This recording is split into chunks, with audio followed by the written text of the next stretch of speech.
This is Democracy Now!, democracynow.org, The War and Peace Report. I'm Amy Goodman. And I'm Juan Gonzalez. Welcome to all of our listeners and viewers across the country and around the world. We turn now to Venezuela. A North Carolina-based air freight company has halted flights to that country following a report by McClatchy linking it to possible arms smuggling. Last week, Venezuelan authorities claimed they uncovered 19 assault weapons, 118 ammunition cartridges, and 90 military-grade radio antennas on board a U.S.-owned plane that had flown from Miami into Valencia, Venezuela's third-largest city. The Boeing 767 is owned by a company called 21 Air, based in Greensboro, North Carolina. The plane had made nearly 40 round-trip flights between Miami and spots in Venezuela and Colombia since January 11th, which is the day after Venezuelan President Nicolás Maduro was sworn in to a second term. The flights ended after McClatchy first reported on them. Venezuela accused the U.S. government of sending the arms as part of its attempt to topple the Maduro government. Bolivarian National Guard General Endes Palencia Ortiz said this material was destined for criminal groups and terrorist actions in the country, financed by the fascist extreme right and the government of the United States. 21 Air has denied knowledge of the arms shipment, saying the flight had been chartered by another company called GPS Air, which also denied sending arms. While no definitive links between 21 Air and the U.S. government have been established, McClatchy reports the chairman of 21 Air, Adolfo Moreno, as well as another employee at the company, have ties to Gemini Air Cargo, which was involved in the CIA's rendition program during the administration of George W. Bush. In 2006, Amnesty International identified Gemini as a front company that had authorization to land on U.S. military bases worldwide. The CIA has a long history of running front companies for covert actions. Most famously, the CIA ran a front airline called Air America, which operated from 1950 to 1976. In the 80s, a CIA front company called Southern Air Transport was used to send arms to the U.S.-backed Contras in Nicaragua.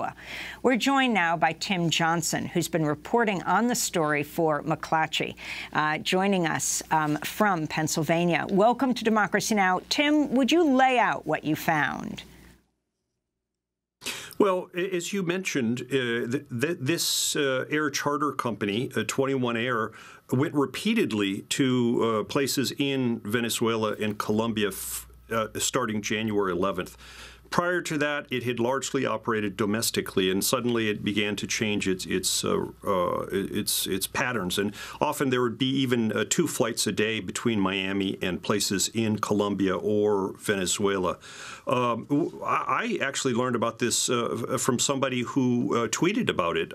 A gentleman in Canada who follows ship and plane movements noticed this, and we started looking into the history of the chairman of 21 Air and saw that he has a number of businesses, and 2 of those businesses used an address in northwest Miami that were previously used by a subsidiary of Gemini Air Cargo, which, as you mentioned, was listed in that Amnesty International report as having participated in renditions. Now, Tim Johnson, a Boeing 767 is a pretty big plane, and there was the cache of weapons that the Venezuelan government claims they found, while they're clearly lethal weapons, is not a huge shipment. I'm wondering, do you have any way of being able to tell what the manifest of this flight, as well as the 39 or so flights that this airline engaged in, what they were claiming to hold? I actually don't know. We've tried to get that, and we haven't been able to get the manifest yet. So, you know, what was aboard the other flights going to South America, we don't know. This is a very puzzling case. If you look on social media and dig into the backgrounds of employees of 21 Air and associated companies, you see that there are many accounts of employees who follow the Venezuelan opposition and opposition accounts that follow them as well. So there's certainly some sympathy from employees within the company to the opposition to Maduro in Venezuela. Talk more about the leadership of the company that you investigated, based in North Carolina, and explain what you mean when you talk about the links to rendition under President George W. Bush. Well, Adolfo Moreno is a 75% owner of 21 Air, and he's got many other companies, but he's been involved out of Miami. I don't know, while the company is registered in North Carolina, the operations really are out of Miami, as far as I can tell. That's where many of the flights have been operating. They have a huge operations center at Miami International Airport. A curious secondary aspect of this story is that the company that consigned the cargo also has tangential links to, this historical, the Iran-Contra affair. The head of of GPS Air is a man named Jose Manuel Calvo, and he, like Moreno, has many companies. And one of those companies, with the partner that he used to create this company, is a company called Heavy Lift Air. And that company has a subsidiary out of the UAE that is controlled by an Iranian-American named Farhad Asima, who also had a role in Iran-Contra. So there's all these circumstantial things, but there's really no smoking gun that I could tell. This may be just circumstantial. Are you reporting this new now on Iran-Contra, what you're saying? And explain for people who aren't familiar with the Iran-Contra scandal, this happening under the Reagan-Bush years, the selling of weapons to Iran to take that money to support the Contras in Nicaragua, which violated U.S. law, the Boland Amendment. Yes. So that scandal involved Southern Air Transport, which was a CIA front company. That really, exploded into the news back in 1986 because the Sandinista army shot down a twin-engine plane that was run by Southern Air Transport that was taking armaments to the Contra rebels fighting in Nicaragua. So Southern Air Transport was actually heavily involved in all the arms shipments to Iran and from the Middle East to the Contra rebels in Nicaragua.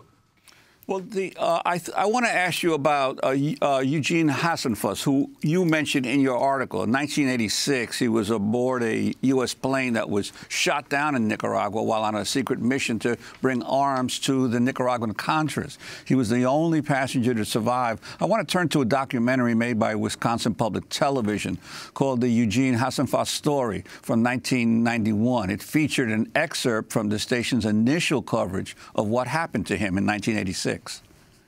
A Wisconsin man has been the focus of international news this week. 45-year-old Eugene Hasenfuss of Marinette was captured in Nicaragua after his cargo plane was shot down. At a press conference Thursday, Hasenfuss said his mission was directed by the CIA, but U.S. officials say the flights were privately directed. Mrs. Sally Hasenfuss joined her husband in Nicaragua this week. Hasenfuss has been jailed and may stand trial. The documentary also featured an interview with Eugene Hasenfuss's wife, Sally. The next morning, I tried to call President Reagan. I thought, well, it's the only place I'm going to get answers. He's, I should be able to trust him. He's the president. And I knew he knew. He put me in touch with a man named Elliot Abrams. He said, I don't know who you are, and I don't know what you're talking about. And I got angry, and before I hung up, he did admit that he knew what I was talking about. And he kept warning me that, be careful of the press, and, be careful what you say, be careful what you do. And interestingly or coincidentally, Elliot Abrams is now the special envoy of the White House to Venezuela. I'm wondering your assessment of this affair back then, the impact it had on what was going on at the time in terms of the war on the Contras. I'm not sure I can really speak to historical impact, but of course, I think it helped lead to a negotiated settlement leading to the elections in Nicaragua in 1990, because it was, clearly a major impact on that. But I really couldn't speak further to that. But this whole issue of Eugene Hasenfus, this former Marine, a mercenary shot down over Nicaragua, then held by Nicaragua, eventually released, and his contact with the U.S. government at the time, and now you raising this issue in your current piece around the arms shipment that was found going into Venezuela. Not clear exactly if there's a connection to the U.S. government, but clearly the U.S. government is very overtly supporting the attempted overthrow of Maduro explicitly. And these flights starting a day after Maduro's inauguration on January 10th. Well, yes, there's a lot of these coincidental links, and it's worth paying quite close attention to.